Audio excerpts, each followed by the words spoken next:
Amen. Bonjour tout le monde. Bienvenue dans la présence du Seigneur. La Bible déclare que là où 2 ou 3 personnes sont réunies en son nom, il est là. Et Dieu est parmi nous. Et nous devons tout le temps le réaliser. Quand nous sommes là, nous ne sommes pas là pour nous admirer les uns les autres, mais pour profiter de la présence de Dieu. Parce qu'il est là où ses enfants se réunissent. La Bible déclare qu'il habite en chacun de nous. Et nous devons à chaque fois réaliser cela. Là où Dieu est, c'est là qu'il déverse sa bénédiction en abondance. Amen. Prions le Seigneur. Seigneur, je veux te rendre grâce, Seigneur, pour cette opportunité que tu me donnes de me tenir devant ton peuple, Seigneur Dieu de gloire. Moi qui suis là pour servir, Seigneur Dieu de gloire. Je veux, Seigneur, m'effacer ce matin, Seigneur, que tu puisses parler, Seigneur, à ton peuple. Toi qui connais les cœurs, toi qui connais les vies, Seigneur Dieu de gloire. Que ta parole, Seigneur, tombe sur des cœurs fertiles, Seigneur Dieu de gloire, et que cette parole produise du fruit, Seigneur Dieu de gloire. Parce que tu connais nos besoins, tu connais nos vies, tu connais nos inquiétudes, Seigneur. Que la bonne parole tombe dans le bon cœur, Seigneur, au nom de Jésus-Christ. Merci pour l'instrument que je suis, Seigneur Dieu de gloire.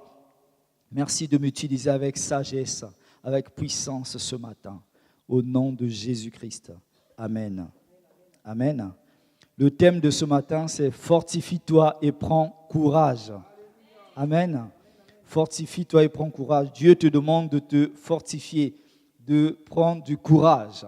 Et à un moment donné, il y avait des gens qui criaient à Jésus, qui demandaient, imploraient l'aide du Seigneur Jésus. Et la foule leur disait, fortifie-toi et prends courage, il t'appelle. Amen. Quand tu t'apprêtes à aller vers Dieu, quand tu t'apprêtes à faire le pas vers Dieu, tu dois te lever, tu dois prendre courage. Amen. Et Dieu pour agir dans ta vie, toi tu dois faire un pas pour que Dieu agisse dans ta vie. Je vous invite à ouvrir vos Bibles dans le livre de 1 Roi, chapitre 19. C'est dans l'Ancien Testament. 1 Roi, chapitre 19, à partir du verset 1.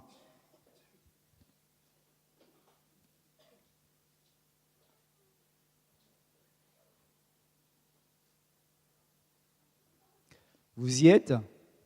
Amen. Je lis la parole de Dieu dans 1 Roi 19, à partir du verset 1. Akab rapporta à Jézabel tout ce qu'avait fait Élie et comment il avait tué par l'épée tous les prophètes.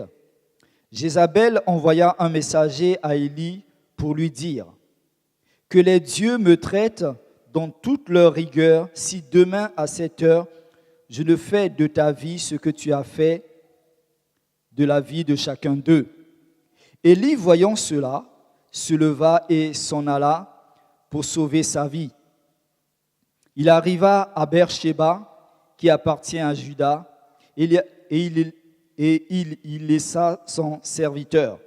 Pour lui, il alla dans le désert, où après une journée de marche, il s'assit sous un genêt et demanda la mort en disant « C'est assez, maintenant, Éternel, prends mon âme, car je ne suis pas meilleur que mes pères. » Il se coucha et s'endormit sous un genêt. Et voici, un ange le toucha et lui dit, « Lève-toi, mange. » Il regarda, et il y avait à son chevet un gâteau cuit sur des pierres chauffées et une cruche d'eau. Il mangea et but, puis se recoucha. L'ange de l'Éternel vint une seconde fois, le toucha et dit, « Lève-toi, mange, car le chemin est trop long pour toi. » Il se leva, mangea et but, et avec la force que lui donna cette nourriture, il marcha 40 jours et 40 nuits jusqu'à la montagne de Dieu à Horeb. Et là, il entra dans la caverne et il y passa la nuit. Et voici la parole de l'Éternel lui fut adressée en ces mots. « Que fais-tu ici, Élie ?» Il répondit, « J'ai déployé mon zèle pour l'Éternel, le Dieu des armées, car les enfants d'Israël ont abandonné ton alliance et ont renversé tes autels. Ils ont tué par l'épée tous les prophètes, je suis resté moi seul. Et il cherche à m'ôter la vie. Amen. Là, nous avons l'histoire de Élie, qui était un grand prophète que Dieu avait appelé. Je vous explique un peu le contexte pour comprendre ce qui se passe. Il y avait un roi qu'on appelait Akab. Ce roi était roi en Israël.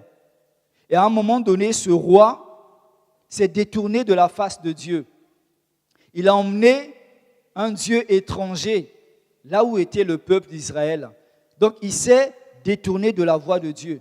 Quand la Bible parle de prostitution, c'est ça aussi, quitter notre Dieu pour aller invoquer, pour aller se prosterner devant d'autres dieux. Et c'est ce que ce roi faisait. Pourquoi il a fait? Parce que lui, il a pris une femme qu'on appelait Jézabel. Cette femme priait un dieu qu'on appelait Baal. Et peut-être par amour pour sa femme, il s'est dit que je vais construire des autels pour ce Dieu. Et il commença à se prosterner devant ce Dieu. Et une partie du peuple d'Israël aussi s'est mis à prier ce Dieu. Ils se sont éloignés de l'Éternel. Et à un moment donné, ça a choqué Élie. Et il s'est passé plusieurs choses. Élie est venu, il a dit qu'il n'y aura pas de pluie sur ce pays-là. Il n'y a pas eu de pluie pendant des années. Et à un moment donné aussi, Élie a lancé un défi aux prophètes de Baal. Parce que ce Dieu avait des prophètes. Et il a dit, nous allons voir si votre Dieu, Baal, est le véritable Dieu. Ou si c'est l'Éternel, le véritable Dieu. Il a lancé un défi à ses prophètes. Ils ont mis 2 holocaustes. Et le Dieu qui a répondu par le feu était le véritable Dieu. Et l'Éternel a répondu. Après quoi, Élie a égorgé tous les prophètes de Baal, les 450 prophètes. Et c'est ça qui a rendu furieuse Jézabel, quand elle a appris la nouvelle. Quand Akab, son mari, est allé lui dire que voilà ce qu'Élie a fait. Il a tué tous les prophètes de Baal. Et elle a menacé de tuer Élie. Et Élie avait peur. Il voulait sauver sa vie. Il est allé dans le désert. Amen. Il est allé se réfugier dans le désert parce qu'il était menacé. Et dans sa souffrance, Élie a demandé la mort parce qu'il souffrait trop. Il avait peur parce que les prophètes qui étaient là à ses côtés, on les a égorgés, on les a tués. Et lui aussi, à un moment donné, il réfléchissait, mais qu'est-ce qui va m'arriver? Peut-être que c'est le même sort qui va m'arriver.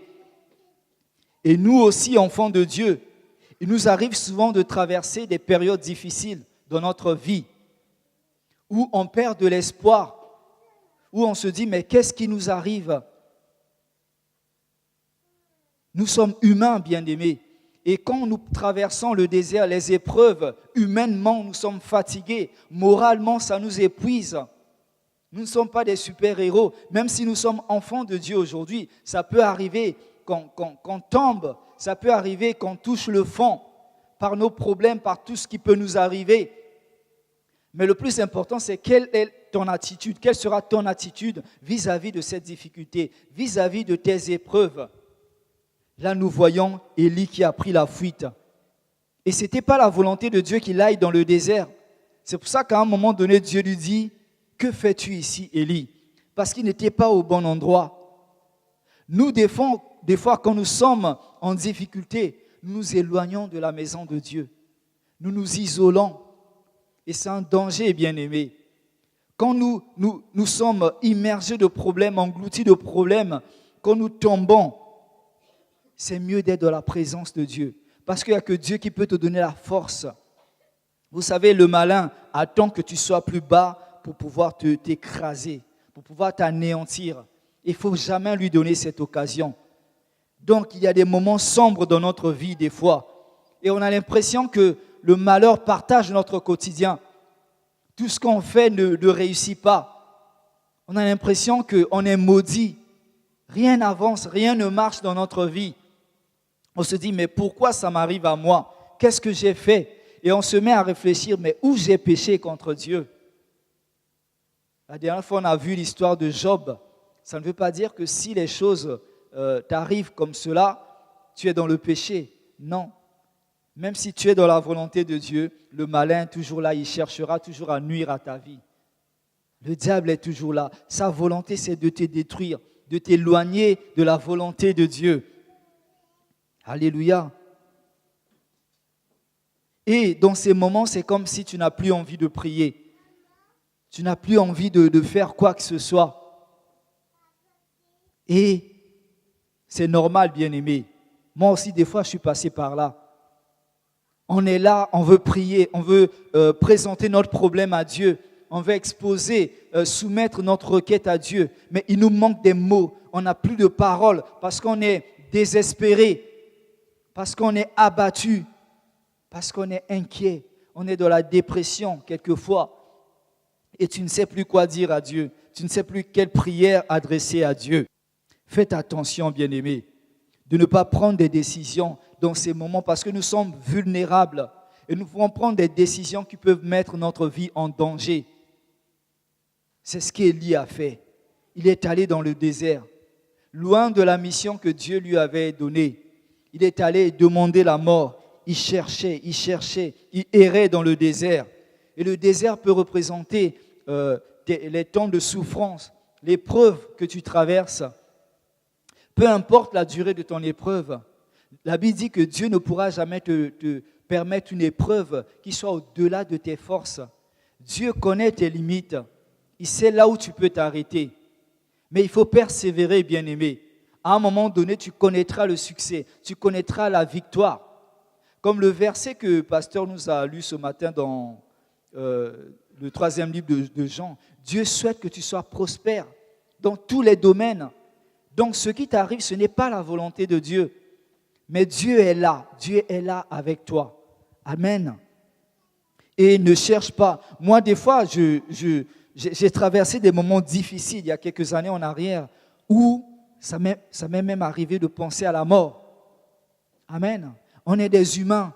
Des fois, on regarde à gauche, à droite, il n'y a pas d'issue, il n'y a pas de solution. Et on se dit, mais quel est le sens de ma vie? Je ne peux plus penser à la vie, je ne pense qu'à la mort. Ça arrive, bien-aimé. Mais ne détruis pas ton corps, parce que tu n'es pas n'importe qui. La Bible dit que notre corps est le temple du Saint-Esprit. Lisons cela dans 1 Corinthiens 3, 16. 1 Corinthiens 3, 16. 1 Corinthiens chapitre 3, verset 16. Je lis la parole de Dieu. Ne savez-vous pas que vous êtes le temple de Dieu? C'est vous, nous, enfants de Dieu, nous sommes le temple de Dieu. Et que l'Esprit de Dieu habite en vous. Si quelqu'un détruit le temple de Dieu, Dieu le détruira. Car le temple de Dieu est saint. Et c'est ce que vous êtes. Vous êtes saints, bien-aimés. Vous êtes le temple de Dieu parce que l'Esprit de Dieu habite en vous. Donc, si tu traverses des moments difficiles, ça ne sert pas de mettre fin à ta vie. Si tu détruis ta vie, Dieu te détruira, bien-aimé. Et la souffrance qui t'attendra en enfer, c'est pire que la souffrance que tu vis aujourd'hui, actuellement. Amen. Fais attention parce que Dieu attend que tu fasses, que tu lui offres ton corps comme un sacrifice vivant, agréable à Dieu. Ne détruis pas ton corps. Amen. Même dans le désert, nous avons vu que Dieu était avec Élie. Parce que Dieu a envoyé un ange pour venir le nourrir, de venir l'encourager, de venir le réconforter. Quand tu traverses les moments difficiles, tu as l'impression que ta prière ne monte pas. C'est comme s'il y a un mur devant toi. C'est comme si tu es impur devant Dieu. C'est comme si Dieu t'a abandonné. C'est comme si tu es coupable devant Dieu. Non, bien-aimé, Dieu est là avec toi. Même dans les moments difficiles, où que tu sois, où que tu ailles, Dieu est avec toi. Ce n'est pas parce que tu n'écoutes pas la voix de Dieu. Ce n'est pas parce que tu n'entends pas Dieu te parler qu'il n'est pas là. Il est là avec toi. Alléluia. Il est là avec toi.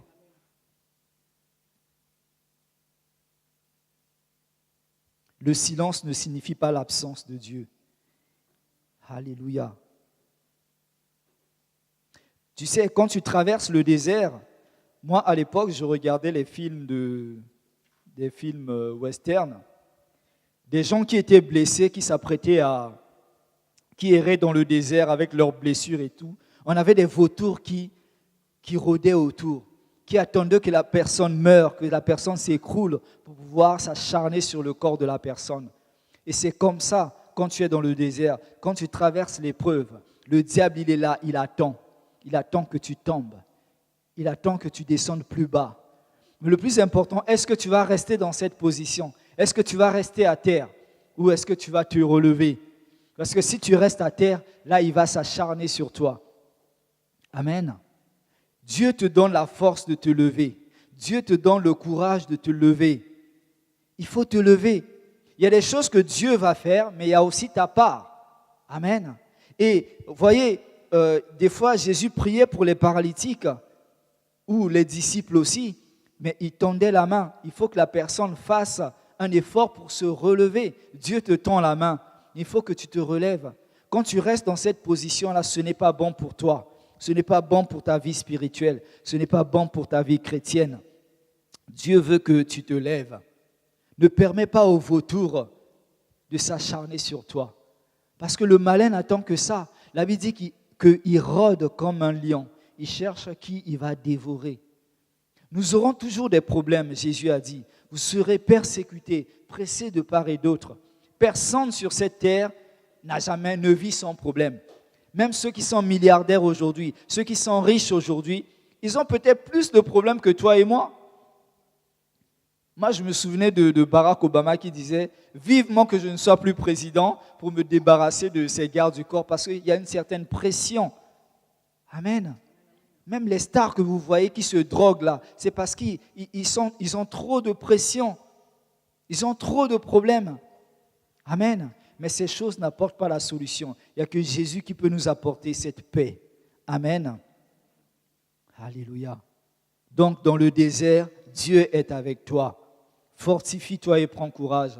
Peu importe ton problème, peu importe la difficulté, fortifie-toi et prends courage. Alléluia. Et à un moment donné, l'ange a réveillé Élie. Il lui dit, lève-toi et mange. Et Élie a vu du pain, il a mangé, il a bu. Amen. Et pendant ces périodes, tu peux être faible, affaibli, découragé. Il faut que tu manges, il faut que tu boives. Mais quelle nourriture! La Bible déclare que l'homme ne vit pas de pain seulement, mais de toute parole qui sort de la bouche de Dieu. Ça veut dire que dans les moments difficiles, nous devons nous nourrir de la parole de Dieu. Il n'y a que dans la parole de Dieu que Dieu peut te parler. Dieu peut te donner une orientation. S'il y a un problème, ça veut dire qu'il y a une solution, bien-aimé. Devant Dieu, il n'y a jamais un problème sans solution. Tout est possible à Dieu. Rien n'est impossible à Dieu. C'est parce que nous, les hommes, nous voulons toujours nous apitoyer sur notre problème, nous inquiéter. Et Jésus dit, qui de ces inquiétudes a déjà rajouté un jour de plus à sa vie? S'inquiéter, ça ne nous apporte rien du tout. Mais réfléchir et invoquer Dieu, lire la parole de Dieu, peut nous ouvrir les portes, nous montrer que là, il y a une solution. Voilà ce que tu peux faire. Amen. Dieu est là, il connaît notre problème, il connaît la solution à nos problèmes. Mais c'est à nous de faire le pas, aller vers Dieu. Et là, il va résoudre nos problèmes. Amen. Donc, il faut se nourrir de la parole de Dieu. Est-ce que tu lis la parole de Dieu régulièrement? Quelle est ta fréquence de lecture de la parole de Dieu? Est-ce que tu lis la parole de Dieu comme un livre ordinaire? Est-ce que tu médites? Méditer, je vous avais dit, c'est lire la parole de Dieu, réfléchir, peser chaque mot, éplucher chaque mot. Qu'est-ce que Dieu veut me dire par là? Des fois, il y a un verset que tu connais par cœur, que tu as lu plusieurs fois. Mais Dieu, à ce moment-là, te révèle quelque chose de nouveau. Te dit, voilà ce que tu dois faire. Alléluia. Et Dieu te révèle à travers sa parole ce que tu dois faire pour sortir de ton problème. Nous devons lire la parole de Dieu, bien-aimé. Pour être en bonne santé spirituelle, nous devons avoir Aujourd'hui même, nous avons des téléphones où nous pouvons télécharger des Bibles dessus. Donc, dans les transports, tu peux lire ta Bible. Quand tu as un long trajet, tu lis la parole de Dieu. Tu médites la parole de Dieu, tu réfléchis. Dans la prière du Notre Père, Jésus nous a appris, il dit, donne-nous notre pain quotidien. Notre pain quotidien, le pain de vie. Le pain, c'est la parole de Dieu. Chaque jour, tu dois demander au Seigneur, Seigneur, parle-moi à travers ta parole. Je veux le pain quotidien aujourd'hui.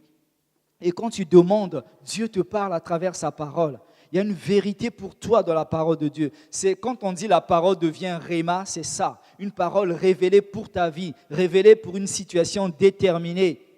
Alléluia. Mais il faut lire la parole de Dieu avec l'aide du Saint-Esprit. Ne lis pas la Bible comme un livre ordinaire, comme un roman. Parce que la Bible dit que la lettre tue, mais l'esprit vivifie. Quand tu lis cette simple lettre, tu ne vas rien comprendre. Tu vas lire des histoires, mais sans vie. Mais quand tu lis avec l'aide de l'Esprit de Dieu, ça apporte la vie et ça change ta situation, bien-aimé. Alléluia. Lisons dans Romains 8, 26.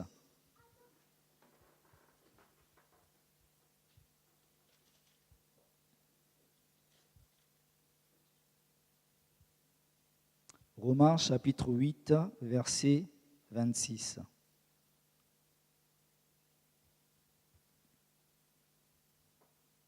Je lis la parole de Dieu.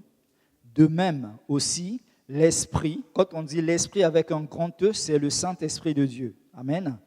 De même aussi, l'Esprit nous aide dans notre faiblesse, car nous ne savons pas ce qu'il convient de demander dans nos prières.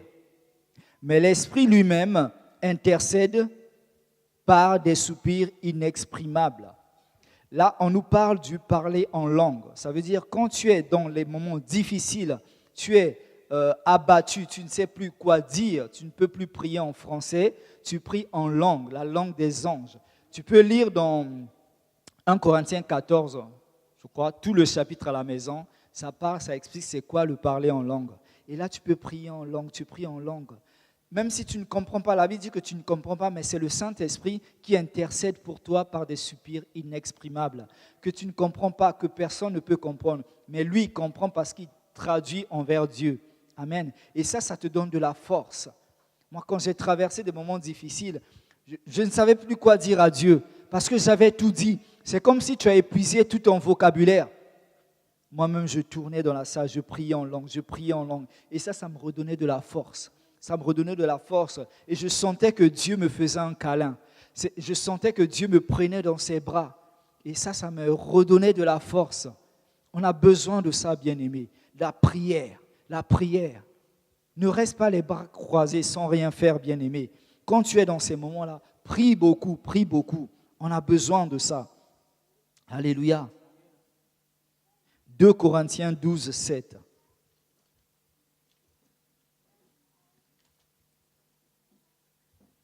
2 Corinthiens 12, 7.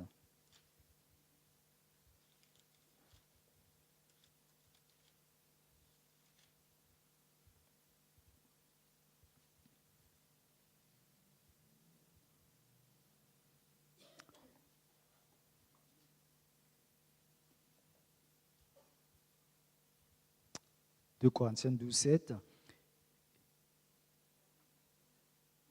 Et pour que je ne sois pas enflé d'orgueil, ça c'est l'apôtre Paul qui parle, et pour que je ne sois pas enflé d'orgueil, à cause de l'excellence de ces révélations, il m'a été mis une écharde dans la chair, un ange de Satan pour me souffleter et m'empêcher de m'enorgueillir. 3 fois j'ai prié le Seigneur de l'éloigner de moi. Et il m'a dit, ma grâce te suffit, car ma puissance s'accomplit dans la faiblesse. Je me glorifierai donc bien plus volontiers de mes faiblesses, afin que la puissance de Christ repose sur moi. Verset 10, c'est pourquoi je me plais dans les faiblesses, dans les outrages, dans les calamités, dans les persécutions, dans les détresses pour Christ. Car quand je suis faible, c'est alors que je suis fort. Amen.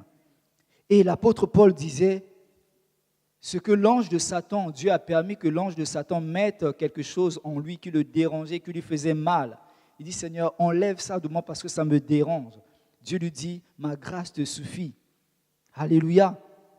Donc il dit, c'est quand il est faible qu'il est fort. Parce qu'il sait que quand on est faible, ça veut dire qu'on n'a plus les moyens. On ne peut plus rien faire. Ça veut dire que tu es plus bas et là tu laisses Dieu faire. Quand tu atteins tes limites, c'est là où Dieu commence à agir. Mais quand tu n'as pas encore atteint tes limites, ça veut dire que l'être humain, à un moment, il est orgueilleux. Il se dit, là, je suis capable de faire. Là, je peux faire. C'est comme dans nos décisions, dans nos choix de tous les jours. Quand tu cherches quelqu'un pour l'amour, pour te marier, quand tu cherches un emploi, tu n'associes pas Dieu à tes choix. Quand tu cherches un appartement, tu cherches un bon quartier, quand tu vas acheter une maison, tu n'associes pas Dieu à tes choix.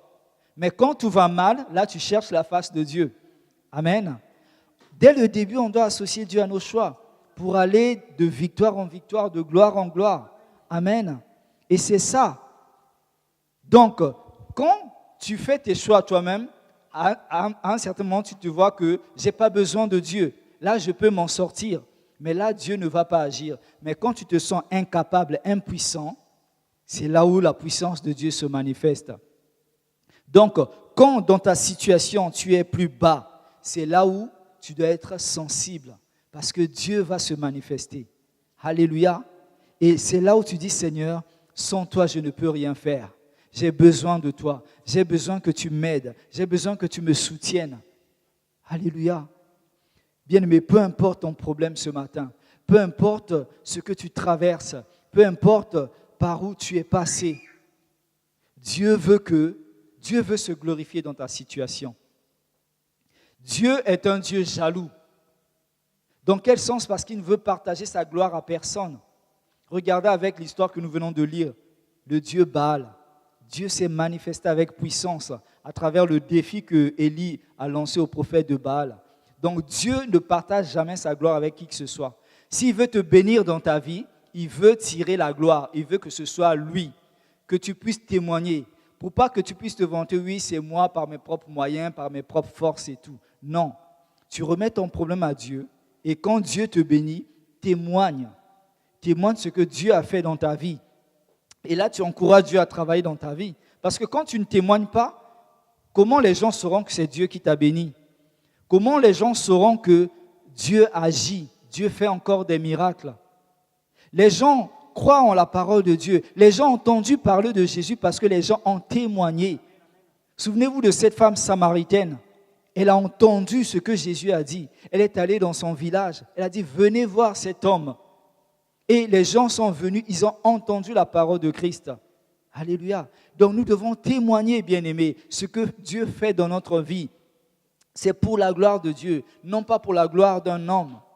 Moi, quand j'ai une situation bloquée, je me dis, Seigneur, moi je me confie en toi, je me livre totalement à toi, parce que je ne veux pas que quelqu'un se glorifie dans cette situation. Les êtres humains, s'ils t'aident aujourd'hui, toute sa vie, il va chanter ça. J'ai aidé telle personne. C'est à cause de moi qu'il est devenu un homme. Elle est devenue une femme de valeur et tout. Les gens vont parler. Et à chaque fois, ça va retomber dans tes oreilles. Et cette personne tire la gloire à travers ce que la personne t'a fait. Mais la personne oublie que Dieu peut utiliser des non-chrétiens pour nous aider. Dieu peut utiliser des animaux. Il a utilisé l'âne pour parler aux prophètes. Dieu peut susciter des cailloux pour en faire ses enfants. Il a utilisé même des corbeaux pour nourrir Élie. Alléluia. Donc la gloire doit revenir à notre Dieu. Alléluia. Confie ton problème à Dieu. Ton problème, il n'est pas plus grand que Dieu. Dieu est le plus grand. Dieu est le tout-puissant. Vous savez, la meilleure façon de surmonter un problème, c'est d'ignorer le problème. Ça ne veut pas dire si on ignore le problème, il n'est pas là. Il est là le problème. Mais plus tu te focalises sur le problème, tu lui accordes de l'importance. Et après, tu commences à déprimer. Tu oublies Dieu, tu oublies les rendez-vous de l'église, tu oublies les heures de prière. Même avant de manger, tu oublies de prier. Parce que tu te concentres trop sur ton problème. Oublie ton problème, regarde à Dieu. La Bible dit que ne t'inquiète pas du lendemain. Ne t'inquiète pas du vêtement, du manger, du boire. Dieu connaît tes besoins. Il nourrit les oiseaux, il nourrit les animaux. Mais toi, tu es son enfant, tu es plus important. Donc Dieu ne t'a pas oublié. Concentre-toi sur la maison de Dieu. Concentre-toi sur ta relation personnelle avec Dieu. Et Dieu agira dans ta vie. Amen. Prions le Seigneur. Alléluia. Merci Seigneur pour ta parole, Seigneur. Car tu es bon, Seigneur. Tu nous aimes. Tu nous aimes tellement, Seigneur, que à chaque parole, Seigneur, tu as une solution à nos problèmes, à nos interrogations, Seigneur. Nous avons écouté ta parole ce matin, Seigneur. Et laisse que cette parole, Seigneur Dieu de gloire, puisse produire, Seigneur, quelque chose dans nos cœurs, Seigneur. Que cette parole puisse transformer nos vies. Et que chacun de nous, Seigneur, puisse maintenant changer d'attitude vis-à-vis du problème, Seigneur Dieu de gloire. Peu importe les difficultés, peu importe les épreuves que nous traversons, les persécutions, si nous sommes pressés de part et d'autre par nos familles, par nos proches, Seigneur, que nous puissions fixer nos regards vers toi, Seigneur. Parce que toi, tu es la solution à nos problèmes. Béni sois-tu, Seigneur. Laisse que cette parole produise de fruits, Seigneur, pour la gloire de ton nom, au nom puissant de Jésus-Christ. Amen. Que Dieu vous bénisse.